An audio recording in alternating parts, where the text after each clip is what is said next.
A summer in London isn't complete without a trip to one of its parks. Tucked away in the midst of Regent's Park is one of the theatrical world's best-kept secrets. The open-air theatre has been based there since 1932. The new Shakespeare Company puts on 2 Shakespeare plays there a season. They also stage a musical. This year, it's a revival of A Funny Thing Happened on the Way to the Forum, the inspiration behind the TV series Up Pompeii. The musical is also the first score for which the young Stephen Sondheim wrote both lyrics and music. It's not me, though.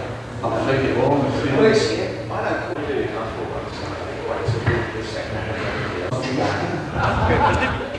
It's the first day of rehearsals at the Old Ironworks. It's an opportunity for Ian Talbot, the director, to call the entire company.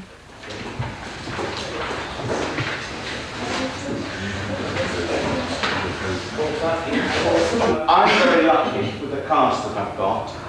It is one of the strongest companies the park has ever had, and I think that's been proved by the 2 sets of notices for the Shakespeare. And I can't wait, and that's really all it is. The cast follows in the footsteps of a great number of illustrious actors, from Ralph Fiennes to Jessica Tandy. I think, personally, with Forum we've gained because a lot of the people haven't ever done a musical before, and so they bring a depth to the character. Variety performer Roy Hudd is the star who heads the cast list. Well, the lead character, it's all based around, which, wonderful for me to say, the lead character that I'm playing, which is terrific, a character called Pseudolus, who is a slave in a Roman household. And it basically, what he wants is, more than anything else in his life, is his freedom.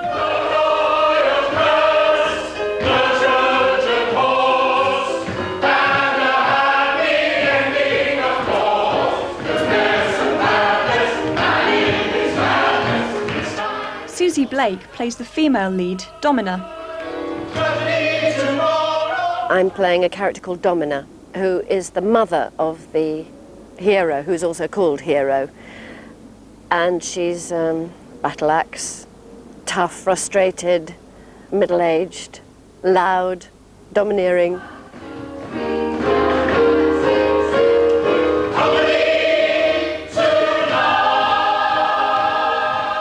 Gavin Muir is the neurotic slave-in-chief, Hysterion. It's a vaudeville piece. It's very fast and furious, but during the course of it he has to kind of fall apart emotionally. And he represents, I mean, I know a lot of people like that. I'm not, myself, my upbringing kind of prevents me falling apart emotionally. Maybe, so, well, certainly in public. I don't know if psychiatrists might say I'm all mixed up inside.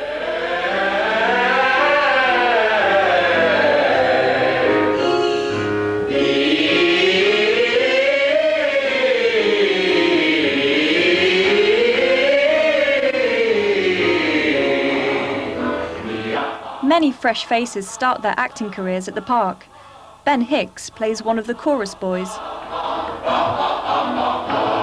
I left drama school in July of last year, so this is my first big job. Stand aside, everyone. I take large steps.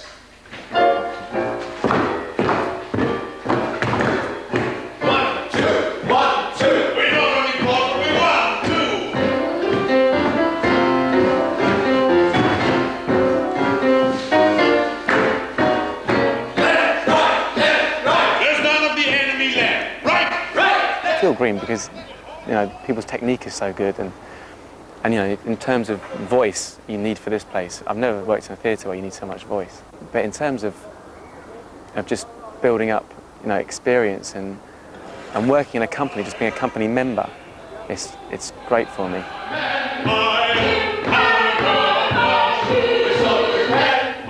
One of the features of the company is the open atmosphere that allows everyone to contribute to the staging process.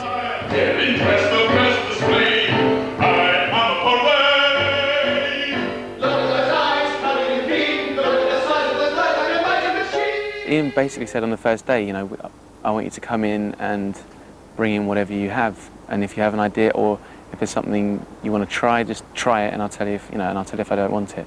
I think it's a two-way thing, and I think a rehearsal process, if you create an atmosphere in a rehearsal room where the actor feels they can't speak, I think you're lost. The first phase of rehearsals is called blocking, placing the actors in the correct positions. However real or sensitive the characters end up being, initially you've got to get it staged. In all your simple honesty. Susie is particularly worried about the psychology of her character. Gavin and I do a song together in the second half, and it's not quite there yet. We keep coming up with ideas which are either too obscene or too difficult to actually put into play. Susie and Gavin are working on the movements which accompany their song, Dirty Old Man, with choreographer Lisa Kent.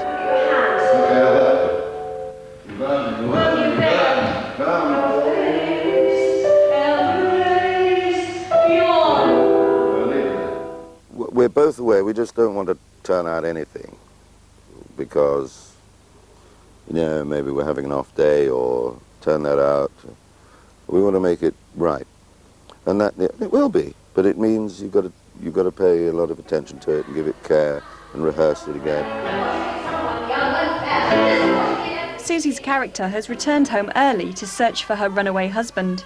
Instead, she finds solace in Gavin's hysterium.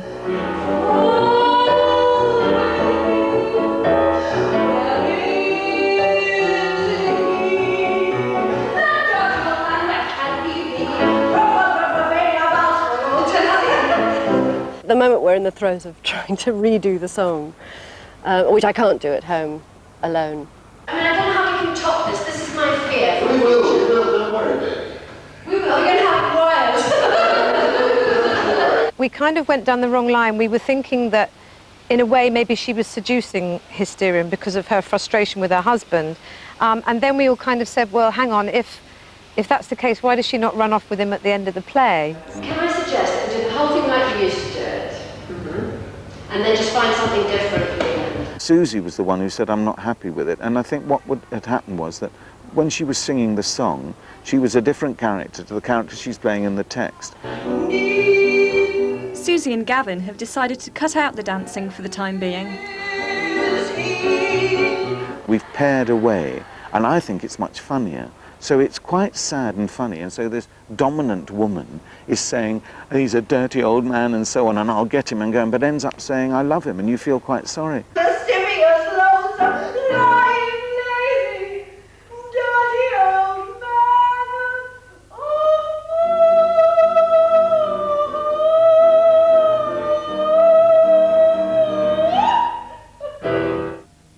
Claire Carey plays the innocent courtesan Philia, whom Hero, played by Roshan Stone, falls in love with.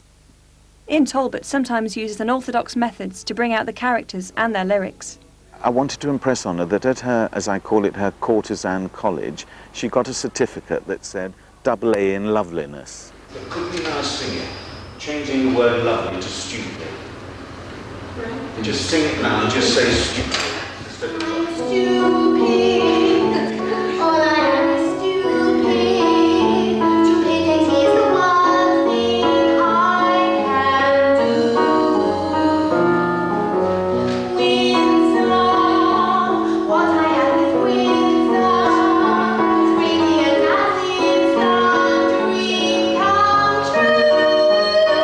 What it showed me was that I really shouldn't play for anything except being lovely must be a very, like saying I have blonde hair, whereas I think I was being a little too self-aware.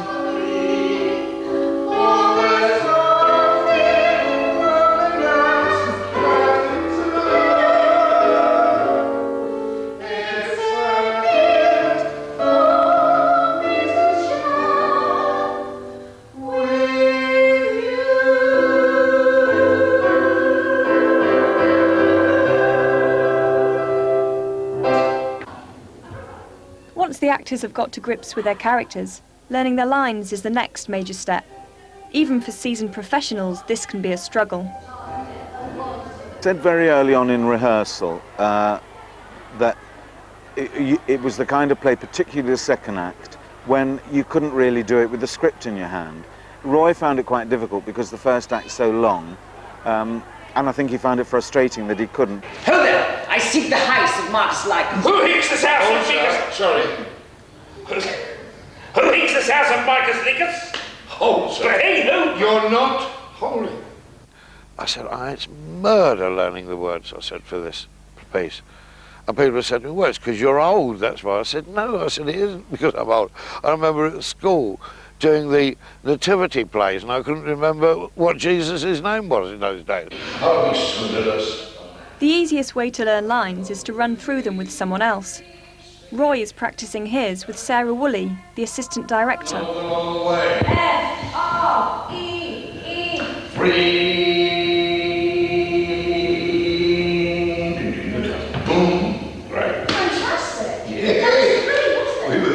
I think the reason I've always been bad at learning lines is because I've always been able to fill in.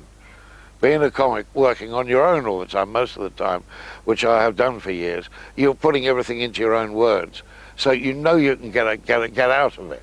But of course, when you're in a marvellous show like this, every cue and every line is so important. Roy is finding it hard to remember the lyrics to the complex songs. Pretty Little Picture is proving especially difficult. The Stephen Sondheim lyrics are so accurate, they're so special, really. Brilliant lyrics. But you know that if it's like learning Shakespeare, you know, one word in the wrong place, and you've thrown the whole balance of the thing.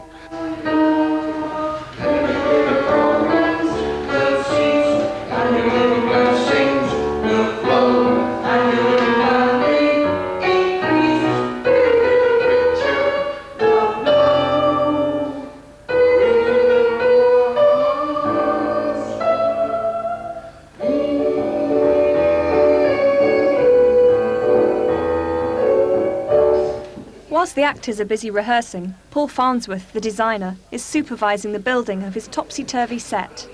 On the first day of rehearsal, we showed the cast the model after we had read through the piece, and I think their reaction was quite good. Either that or it was complete horror. The joke is that what we're going to do is, and you'll see the set, is that we have set it in the 60s with Roman flavour. So everything is everything has to have a Roman joke to it. And you'll see what we've done in a moment. Now, if we'd like to turn the set round, and we started off by having a psychedelic set.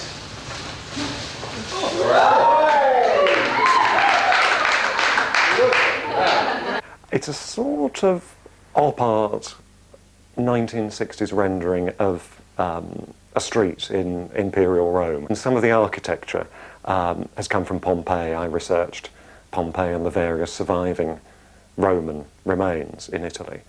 And then over that, we looked at 60s books on pattern and print and fashions. The open-air theatre is lucky to have an on-site carpenter, Harry Brown.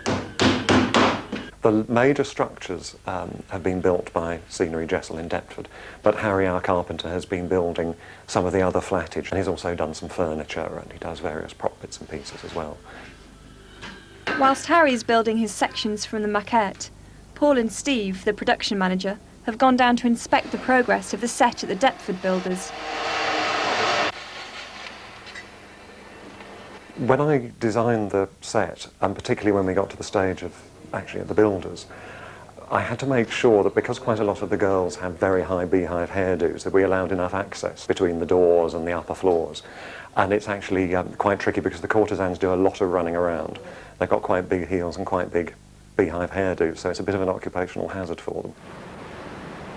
Paul also designed the costumes. With the costumes designs, I looked a lot at 60s copies of Vogue and various photographs of the period, and I've tried really to distill the similarities between the 60s and Imperial Rome.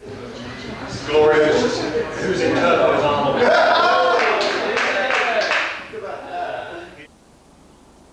Back in the wardrobe department after a shopping spree, nothing is left to chance. We decided from the outset that we would have everything either printed or woven. So it means that all we've had to do is to source the material onto which everything is printed and then it's all been sent off to be specially done. So really our main shopping tasks are shoes and accessories and that kind of thing. Where's the identity bracelets? Oh, we've found some bells Plenty. and Right. earrings for Right. Becky. Right. But the cast must keep on rehearsing at the ironworks. For some of the men, dancing isn't the easiest of tasks.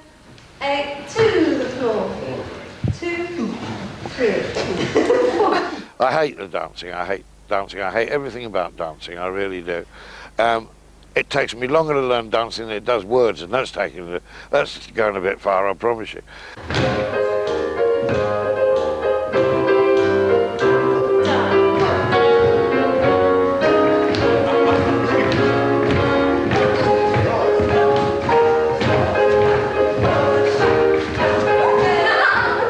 Often the thing that actors are most worried about in musicals is the choreography, because you're just not used to taking something that somebody else sets and making it your own, and you know that tends not to be the way that you work as an actor so much. There's a bit in me that wants to be, you know, Gilpin or one of those great dancers, but I'm not. I'm a little clodhopper. I had a little bit of ballet training, but you know, ask me to dance, it's impossible. But I like pretending. Thank you very much. I've left my agent's number. No, I know. There's a definite interest. Could you come back this afternoon? I'd love to, thank you. Okay, we'll do a few more numbers. No. Yes, I'll bring them. It's lovely to work with a dance. Oh, thank you.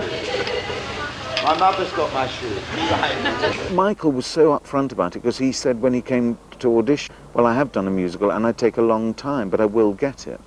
And I suppose, if I'm really honest, I think he probably has worked harder at it than anybody else in the company, and I really admire him for it. And I said to him, we're going to start on Maid in the first week, which will seem a terrible shock.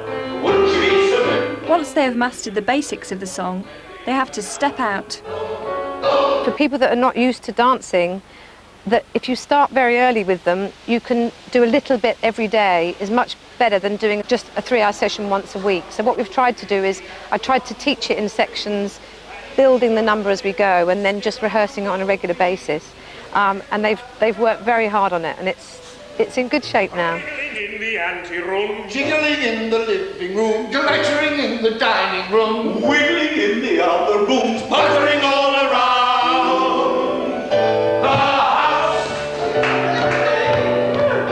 the house. I'm pretty lucky because my missus is an ex-dancer, and so she always comes in for a couple of days when the rehearsals first start and watches all the choreography and learns it herself. You know, so then she comes home and smashes it into my head until I go to bed at night. The house, the house.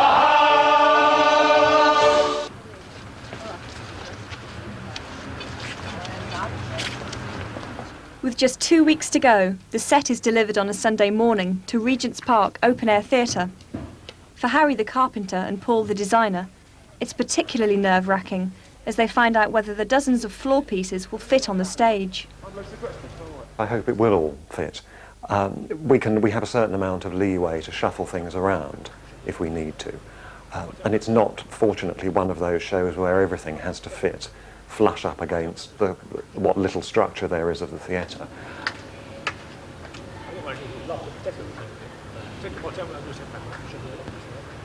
When I see it for the first time, I always know in the pit of my stomach whether it will be okay or not. Apart from a couple of hitches, the fit-up has gone to plan.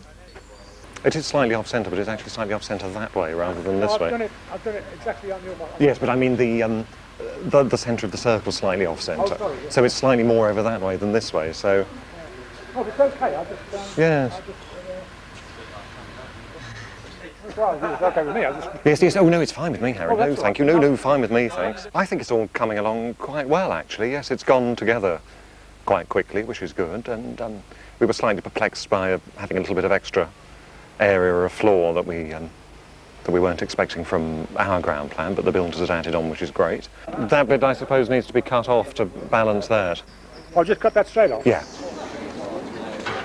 It's Monday morning, and the cast see the set for the first time as Harry puts the finishing touches to the houses. Okay, so when you whip round the corner, mind your heads. And we'll put white tape on this. We did have one morning on the set which just gives everyone an idea of the distance between the houses, the surface of the stage, those kind of things, how long it takes to get round, to find their way backstage, to make a path round to come on through another entrance. Open up the curtain!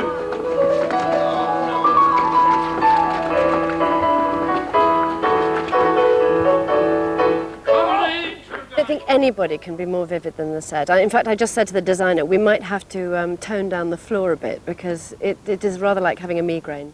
And off you go. But there's a slight problem. Ben has broken his arm over the weekend. On Saturday morning, I was just running down my corridor in my house, and I ran through the door and I smacked my knuckle on the side of the door. And I've broken a bone in my hand. So hopefully it'll heal pretty quickly, but it's been a bit of a rough weekend. Ian is initially very concerned. His words were, "What have you done?" And I said, "I've broken a bone in my hand." He went, "Oh," and sort of went away. Well, you know, he's the director, and Proteins, all of the stuff is physical, so it was a bit scary. Behold! It's a nebula!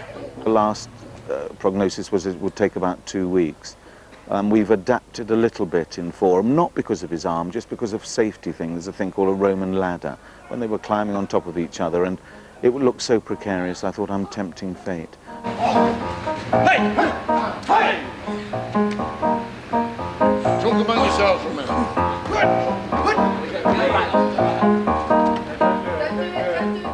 I've got a sling, so when I'm rehearsing, I don't wear the sling, but the rest of the time I'm resting it. I mean, hopefully I'll be able to use it in a couple of weeks' time before opening night. Wardrobe has more pressing concerns. The costume fittings have to be organised. When do you think you would fit? Well, I'd like to fit at the beginning of next week.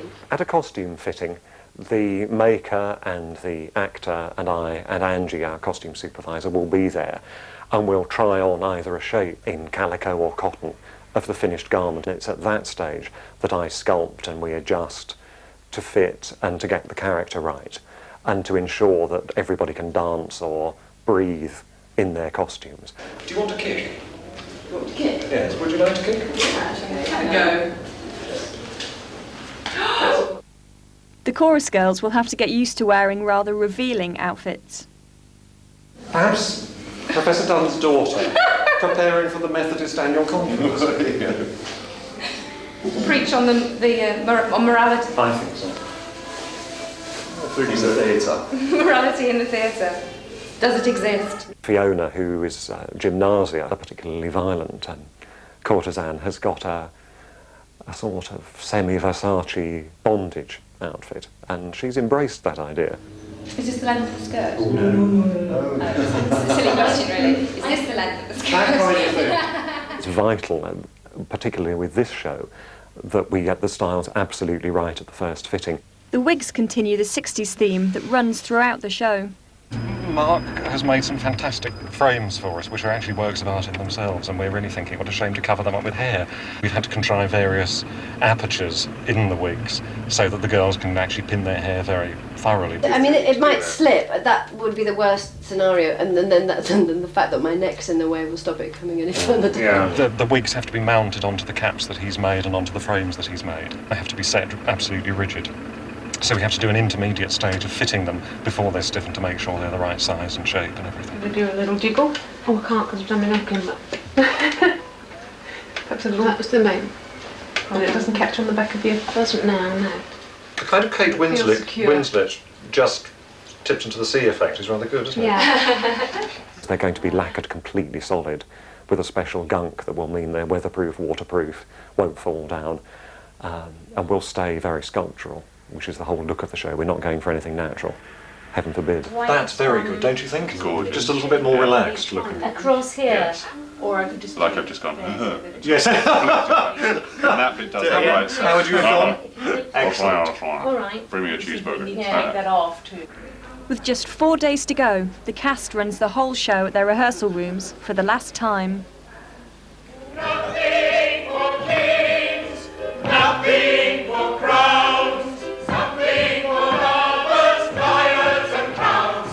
What is the moral? Must be a moral. Here is the moral from arise.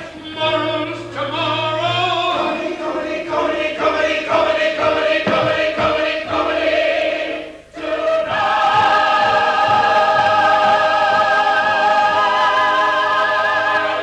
Was very happy with the first act, and they worked really hard at that. However, Act 2 is proving more of a problem. I don't think there's anything wrong with it, but they haven't had a chance. They can't time how long it takes to get on there and the cues, and we'll have cue lights to know when that door bangs, you cue them and so on. I've got to concentrate on Act 2 at the technical on Monday. Technical. We have 1 day and then we do a dress rehearsal and then we're on.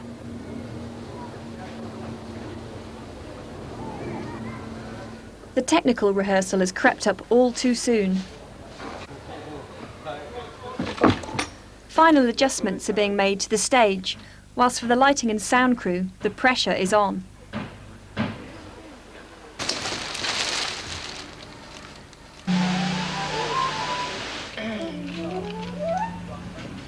One, 2, 3, 4, 5, 6, 7, 8, 9, 10. Quite a tricky one for us this year. We're having to actually fit some of the transmitter packs in the wigs, purely because they're wearing like bikinis, so it's difficult to hide a pack. We've kind of worked quite a good way, which the pack sits in the head and then the cable just comes through and the mic sits on the forehead. They're not big at all, and they're not heavy either. There's, you know, we thought we were going to have problems with it being very painful on the neck, you know, having the heavy wigs as well.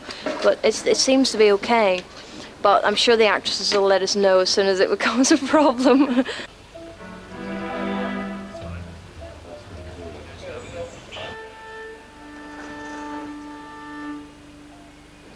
Alistair, the sound technician, has a heavy task in hand. I need to know everybody's lines.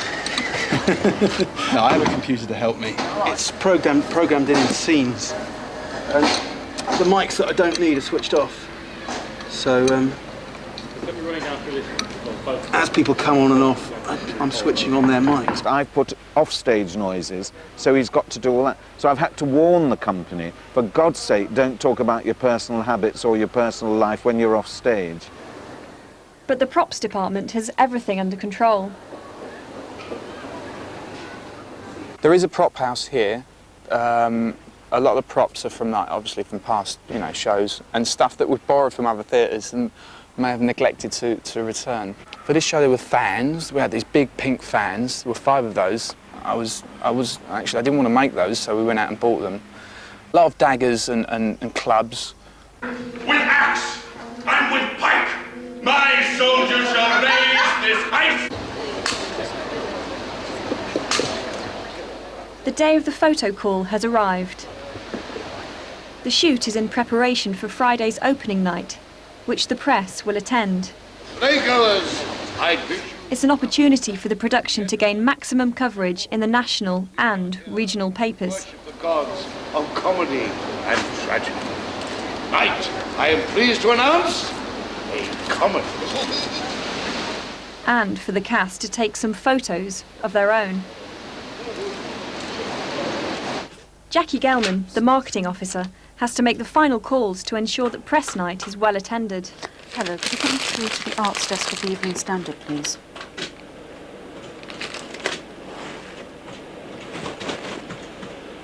Hello, it's Jackie at the Open Air Theatre. Hi, could you tell me whether anybody's coming to review a funny thing happened on the way to the Forum? Fine. Do you know if he's bringing a guest? Fine, we'll make sure he gets his normal seats. Thank you, bye.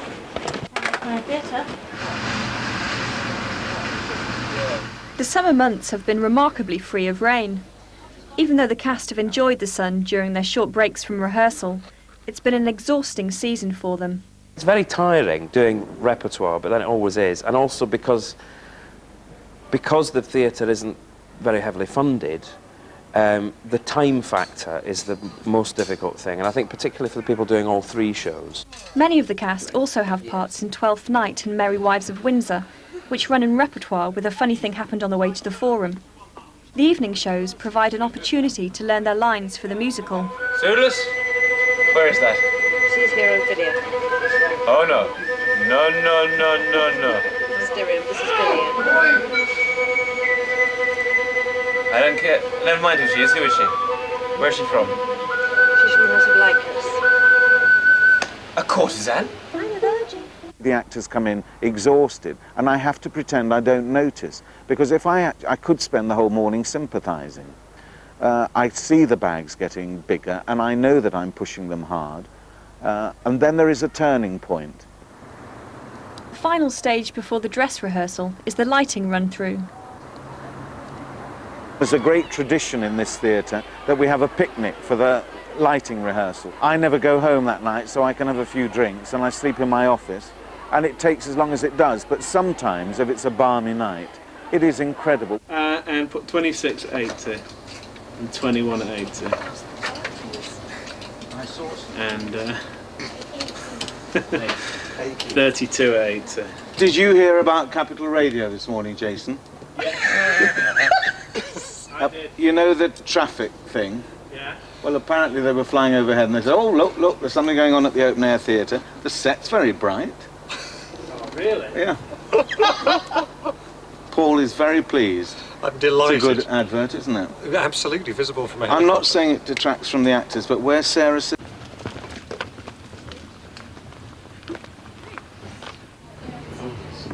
It's the day of the dress rehearsal at the open air theatre. Backstage, the cast try on their finished costumes. Paul, however, has a few minor adjustments to make. Fiona's boots and Becky's boots were changing the heels because they've decided they can now cope with a higher heel than they thought they could. So we're raising them about an inch each. But now we're wondering whether they're going to be able to kneel in them, because Fiona has to kneel on the bench, and in the funeral scene she kneels as well. So we're just seeing whether the gold discs we're putting on them will cut into her knees or not. And Becky's, of course, may well steam up, as they're see-through plastic and her legs get quite warm. Becky's costume is still only half completed. She's missing some of her Perspex discs. The Perspex is a real saga, I'm afraid. The people in the shop are absolutely charming, but they've sort of misunderstood almost every aspect of it. We've got 3 of these, and they're wrong, and we only needed 2. We've got 8 of those, and 8 of these, and we only needed 2 of each, and they've got the wrong number of holes in. But most of the cast are delighted with their costumes. Just so understated, it's an outrage, yeah. Oh, where do you want me to come on? Because these shoes We'll try both. The 4 actors playing the Proteans have a lot of disguises because they have to play everything: citizen soldiers, pirates, sailors, eunuchs. And they wear a basic tunic and shawl. And onto that they add soldiers' helmets, breastplates, eunuchs' bald caps. They have cushions down their fronts of the tunic. Suitless pigs! He will represent me! And your gloves over there, that's it. Now. So I hope we won't hear the ripping of Velcro in the wings, because they've got seconds to change their costumes. But round and about these... One of the main worries in an open-air theatre is the weather. Ian doesn't believe in long-term forecasts. There's a silly man who lives in Sussex who each year touches his seaweed and either says, oh, it's going to be a very nice year or it's going to be a horrible year. And I honestly would go insane if I took it further than one day at a time. We get a fax daily from the Met Office and they tell us, and they're usually pretty accurate. There is a small risk of a light shower during the evening, but an 80% chance of staying dry. It will remain bright with a little evening sunshine and a southwesterly breeze of 15 to 20 miles per hour. Temperatures will be around 21 degrees. Perfect for a dress rehearsal. Good. In the event of rain, the theatre is well prepared. They play through a certain amount of rain, but if it rains too heavily and we have to cancel the performance due to that, we always honour people's tickets for another performance of this or any subsequent season that we have. But the evening brings showers for the nighttime dress rehearsal. Ian, Sarah and Lisa are all making their final notes in preparation for opening night.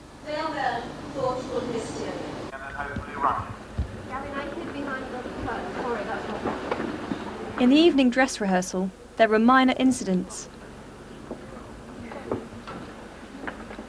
Right, we'll just do those run-throughs again. Are your shoes killing you? Right, I just stubbed my toe really excruciatingly. Right. It's okay, yes, no, I'm fine. As well as major changes. There was a problem with the wigs because they're built to be solid in the sort of 60s style, but they were hurting the ladies, their foreheads, and they've now cut them a bit and put cushions in. I feel a bit awkward at first, get on. Do we need the clip? No, I don't think so. We don't. Oh. No. It's probably easier if you... We also realised we'd made a major boo-boo in as much that Susie Blake stays in a red wig. And of course the joke is that when Gavin Muir is dressed as the Virgin and Claire Carey is a Virgin and Susie Blake is a Virgin, they all look at each other and think they've got the DTs because they see themselves. But that doesn't really work if one of them's wearing a bright red wig.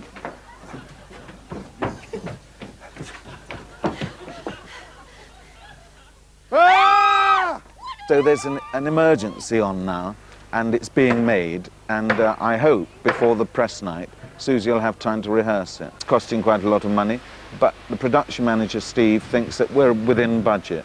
I think out of moral blackmail I said, I'll pay for it myself, and he said no. But it has to be there. I mean, it just has to be. A key last-minute decision is also taken. I've cut Pretty Little Picture now because Roy had a certain unease about it, although he performs it very well. Out to Pretty Little Picture, which I suitably must give to you.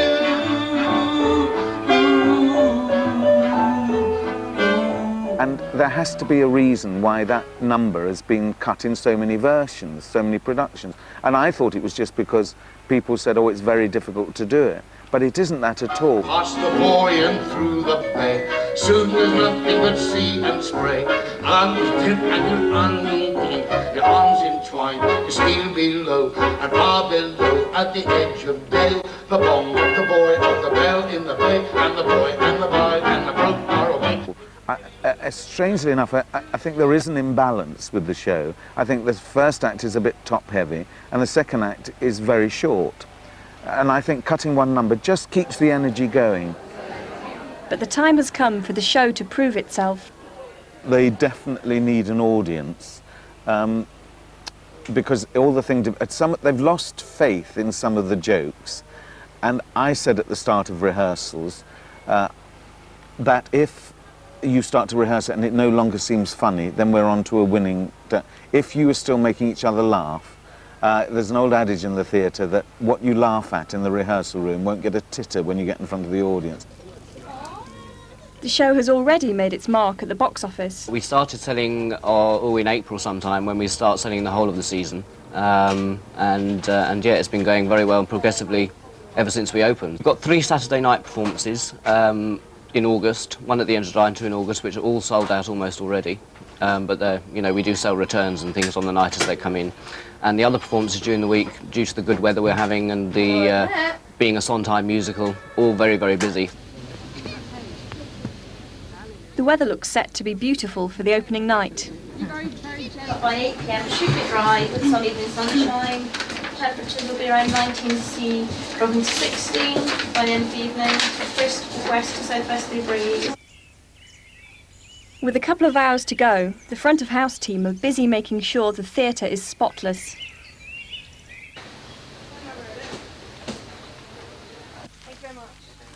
Flowers are delivered for the cast, and food is prepared for those who have decided to order a picnic.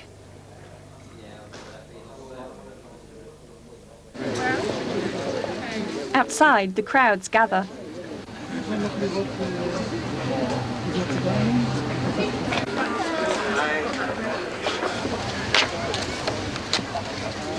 Always nervous and first, yeah, I'll be terrified.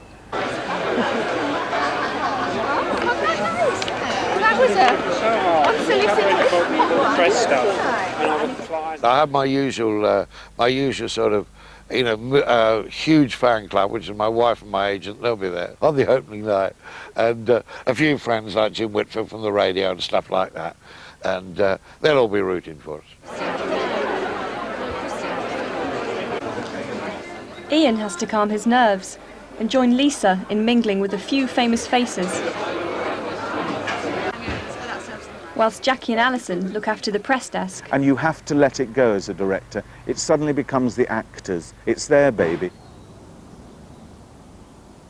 Backstage, Paul is busy making final repairs. It would help considerably if I could actually sober them. Still, nobody will be looking closely at these. Whilst the cast get into costume.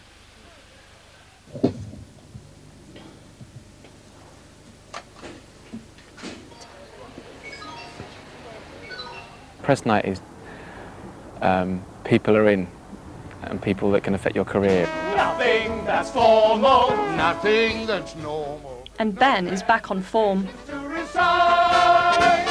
It's got better really quickly, and this is just in case, really, just to remind me that it's not completely repaired, so I don't bash it on things. Open up the curtain.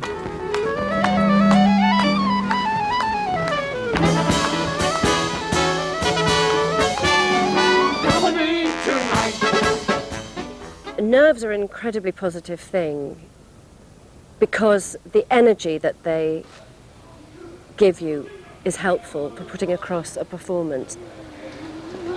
Gavin and Susie have decided at the last minute to include their dance in the song and hope to pull it off.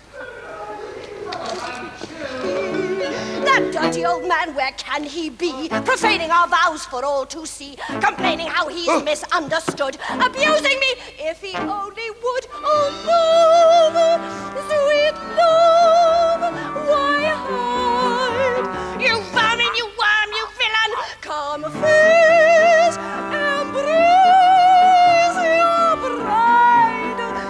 Wherever he is, I know he's still an angel. My angel, where is he? That dirty old man divine.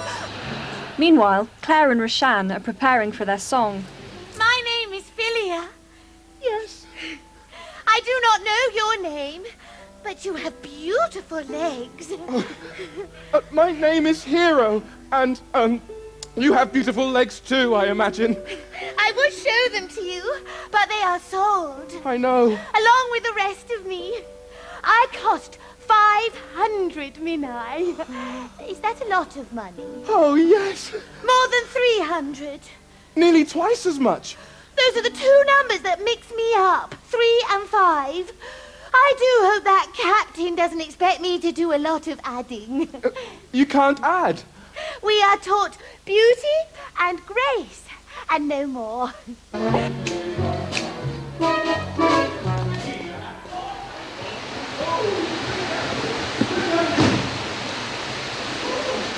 The test of whether the Proteans will manage their quick changes and whether the wigs will stay firmly on the courtesans' heads comes with the song Bring Me My Bride. I, Miles Gloriosus, I, paragon of virtue, I, in war the most admired, in wit the most inspired, in love the most desired, in dress the best displayed, I am a parade. Look at those eyes, cunning and keen. Look at the size of those eyes like a mighty machine.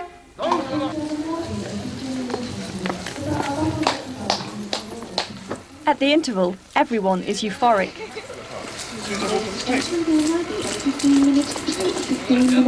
We love drops to break. But the tension is still apparent for Roy, Michael, Gavin, and Peter. This is an integral part of the plot, and they only sing a song because it's developing their characters. And with Maid at the moment, they're just singing it and hoping they get through the steps. Rupert Fraser. I don't know him. I don't feel at all prepared. But then I don't think I ever do. Oh, wouldn't she be so nimble, fiddling with her thimble, bending her gown? Oh, Oh, wouldn't she be delightful? Cleaning up, Leaning down. Everybody ought to have a maid. Someone who's as busy as a bumblebee. And even if you grumble, be as graceful as a grouse.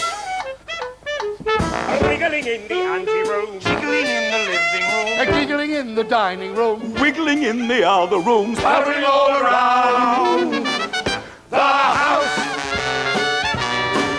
The house. The house. The house. Well, As Act 2 nears an end, there is a sigh of relief as Susie appears in a blonde wig. I know what goes on in there! who doesn't? just got it. And the actors pour out to head off to the after-show party. Hello. That's that one.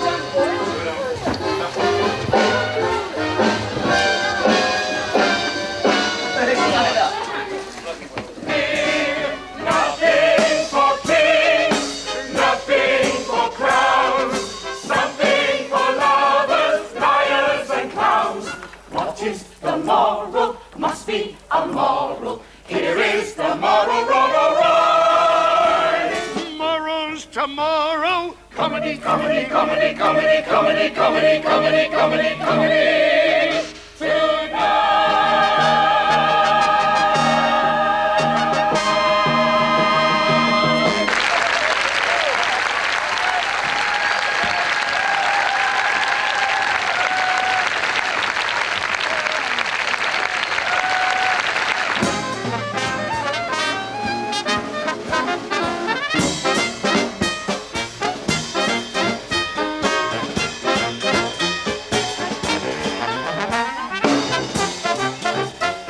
As the opening night audience leaves, Ian has tomorrow's press to think about. But if we do get good reviews, it's very nice for your ego, and it does boost the business a bit. It's the difference between being 65% full and 90% full. Ian Talbot's ebullient, pacey revival, designed by Paul Farnsworth. Rome is a playfully silly, psychedelic city.